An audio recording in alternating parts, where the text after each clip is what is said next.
रामकृष्ण हरी विठ्ठल केशव.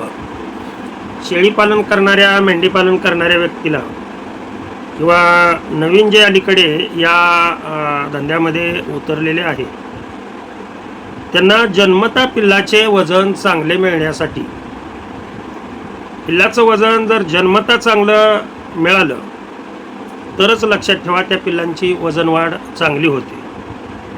आणि जन्मता वजन चांगलं मिळण्यासाठी या गाभण शेळीला किंवा गाभण मेंढीला बंदिस्तामध्ये असेल किंवा फिरस्ती असेल, कोणत्या दिवसापासून गाभण राहिलेल्या तारखेचा विचार केला तर कोणत्या दिवसापासून, तसा शेळीचा मेंढीचा गाभण काळ जवळजवळ समानच आहे.